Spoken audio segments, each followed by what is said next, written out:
बिस्मिल्लाहिर्रहमानिर्रहीम। अस्सलाम वालेकुम। आज मैं आपके साथ मटन बनाने का एक नया तरीका शेयर करूंगी जो कि बहुत ही टेस्टी और लजीज बनता है। बहुत ही आसान रेसिपी है। स्टार्ट करते हैं। बिस्मिल्लाहिर्रहमानिर्रहीम। यहाँ पर मैंने 1 कप ऑयल गरम कर लिया था और उसमें 1 किलो मटन फ्राई कर लेंगे। मटन को अच्छी तरह से आपने साफ़ कर लेना है। फिर इसको वॉश करके किसी टोकरी में रख देना है ताकि इसका जो पानी है वो अच्छी तरह से निकल जाए और मटन में एक कतरा पानी भी नहीं होना चाहिए।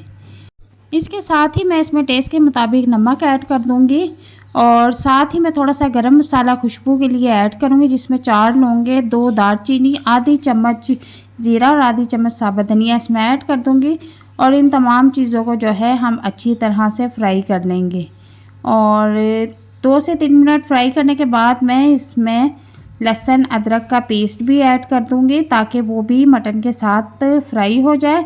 और लहसुन अदरक का पेस्ट ऐड करने के बाद इसको कितनी देर तक फ्राई करना है, तो लहसुन अदरक का कच्चापन जब ख़त्म हो जाए तब तक हमने इसको फ्राई करना है।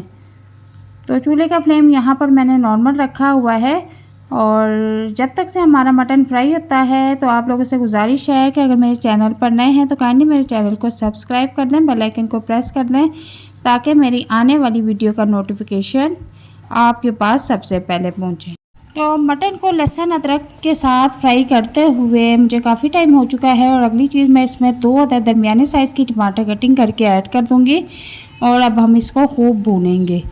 टमाटर ऐड करने के बाद हम इनको मज़ीद 2 से 3 मिनट तक फ्राई करेंगे और इसके बाद मैं इसमें आधी चम्मच धनिया पाउडर भी ऐड कर दूंगी। इस वक्त जब धनिया पाउडर ऐड किया जाता है उसका फ्लेवर बहुत ही मज़े का आता है।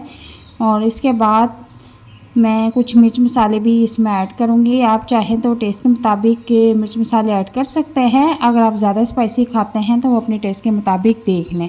तो यहाँ पर मैं आधी चम्मच हल्दी और आधी चम्मच पिसी हुई मिर्च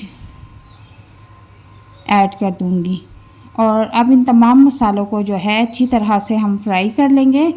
अगर मटन को फ्राई करते हुए टोटल टाइम देखा जाए तो हमें 12 से 13 मिनट हो चुके हैं मटन को फ्राई करते हुए। अब मैं इसमें 1 से 1.5 गिलास पानी ऐड कर दूंगी ताकि हमारा जो मटन है वो अच्छी तरह से नरम हो जाए। और आप चाहे तो आप इसको कुकर में भी पका सकती हैं।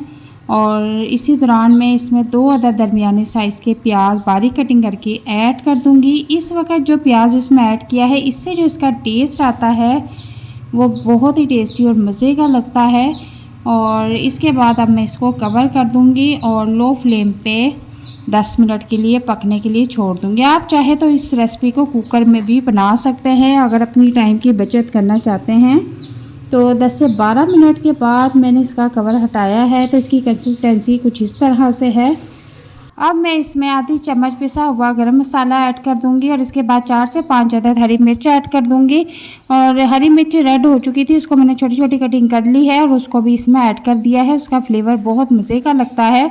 और अब हम इसको अच्छी तरह से भून लेंगे। इसमें जो थोड़ा बहुत पानी नज़र आ रहा है ये फुल फ्लेम पे खुश्क कर लेंगे और इसको 4 से 5 मिनट तक फ्राई करेंगे ताकि हमने जो इसमें चीज़ें ऐड की हैं, मसाले ऐड किए हैं, उनका फ्लेवर अच्छी तरह से आ जाए। 4 से 5 मिनट भूनने के बाद मैं यहाँ पर अदरक के लच्छे ऐड कर दूँगी। अब हमारी जो रेसिपी है वो तैयार है। बहुत ही टेस्टी और मज़ेदार मटन का सालन बनकर तैयार हुआ है। आप इस रेसिपी को ज़रूर ट्राई करना, ये इतना मज़े का बनता है और जब आप इसे बनाएंगे तो अपनी उंगलियां भी चाट जाएंगे। और बहुत ही आसान रेसिपी है। उम्मीद करती हूँ आज की रेसिपी आपको पसंद आएगी। मिलते हैं नेक्स्ट वीडियो में एक नई मज़ेदार रेसिपी के साथ। तब तक के लिए इजाज़त चाहती हूँ। अपना ख्याल रखना। अल्लाह हाफ़िज़।